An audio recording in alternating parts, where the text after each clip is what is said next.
Green's four കേരളയുടെ പുതിയൊരു വീഡിയോയിലേക്ക് സ്വാഗതം.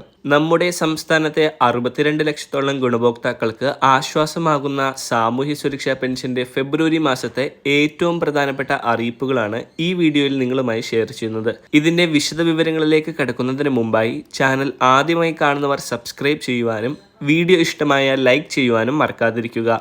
ജനുവരി മാസത്തെ പെൻഷൻ വിതരണം ഈ ആഴ്ചയോടെ വിതരണം പൂർത്തിയാവുകയാണ്. ഇതിനോടകം തന്നെ എല്ലാവർക്കും പെൻഷൻ തുക അക്കൗണ്ടുകളിലും കൈകളിലുമായി ലഭിച്ചു കഴിഞ്ഞു. കുടിശ്ശിക പെൻഷനിൽ ഒരു ഗഡുവും ജനുവരി മാസത്തെ പെൻഷൻ തുകയായ 1600 രൂപയും ചേർത്താണ് 3200 രൂപയുടെ വിതരണം ജനുവരി മാസത്തിൽ നടന്നത്. ഇതോടെ 2024-25 സാമ്പത്തിക വർഷത്തിൽ സർക്കാർ വിതരണം ചെയ്യുമെന്ന് അറിയിച്ച കുടിശ്ശിക പെൻഷനായ 2 ഗഡുക്കളുടെ വിതരണം പൂർത്തിയായിരിക്കുകയാണ്. ഇനി സർക്കാർ വിതരണം ചെയ്യുമെന്ന് അറിയിച്ചിട്ടുള്ളത് കുടിശ്ശിക പെൻഷനായ 4800 രൂപയാണ്.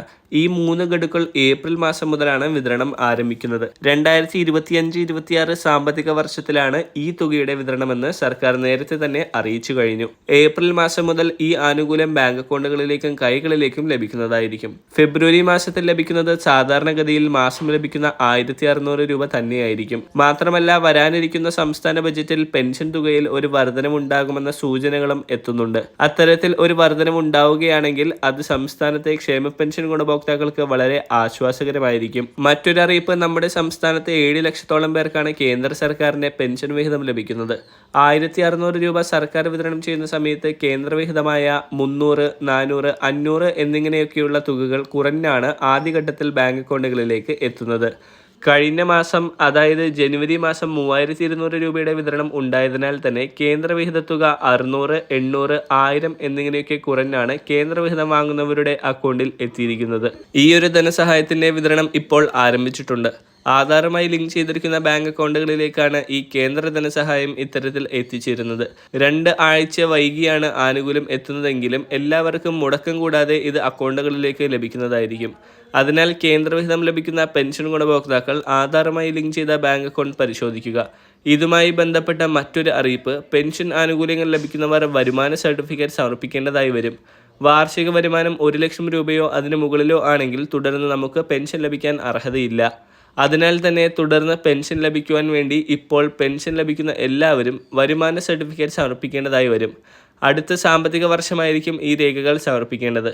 അതായത് 2025 ഏപ്രിൽ മാസത്തിന് ശേഷമൊക്കെയായിരിക്കും വരുമാന സർട്ടിഫിക്കറ്റ് ഹാജരാക്കാനുള്ള നിർദ്ദേശമൊക്കെ എത്തുക. ആ ഒരു സമയത്ത് രേഖകൾ ഹാജരാക്കിയാൽ മതിയാകും. വരുമാന രേഖകൾ സമർപ്പിക്കുമ്പോൾ ശ്രദ്ധിക്കേണ്ടത്, സർക്കാർ പറഞ്ഞിട്ടുള്ളതനുസരിച്ച് വിവാഹിതരായ മക്കൾ ഒഴികെയുള്ള ബാക്കി എല്ലാ വരുമാന സ്രോതസ്സുകളും കൃത്യമായി ഇതിൽ പ്രസ്താവിച്ചിരിക്കണം. ഇങ്ങനെയാണ് വാർഷിക വരുമാന സർട്ടിഫിക്കറ്റ് ഹാജരാക്കേണ്ടത്. അങ്ങനെ വരുമ്പോൾ പലരും സാമൂഹിക സുരക്ഷാ പദ്ധതിയിൽ നിന്നും പുറത്താകുന്ന സാഹചര്യമുണ്ടാകും. മാത്രമല്ല, വിവിധ മേഖലകളിൽ നിന്നും 1 ലക്ഷം എന്നുള്ള പരിധി ഉയർത്തണമെന്ന് നിർദ്ദേശം വന്നിരുന്നുവെങ്കിലും സർക്കാർ അത് പരിഗണിച്ചിട്ടില്ല. മാത്രമല്ല, ഇപ്പോൾ പെൻഷൻ ലഭിച്ചുകൊണ്ടിരിക്കുന്നവർ ശ്രദ്ധിക്കേണ്ട മറ്റൊരു അറിയിപ്പ്, 60 വയസ്സിന് താഴെയുള്ള വിധവ അവിവാഹിത പെൻഷൻ വാങ്ങുന്ന സ്ത്രീ ഗുണഭോക്താക്കൾ നോൺ റീമാരേജ് സർട്ടിഫിക്കറ്റ് ഹാജരാക്കേണ്ടതുണ്ട്. ആധാറിന്റെ കോപ്പി കൂടി ചേർത്ത് വേണം ഇത് അതാത് പഞ്ചായത്തുകളിലോ തദ്ദേശ സ്ഥാപനങ്ങളിലോ ഹാജരാക്കേണ്ടത്.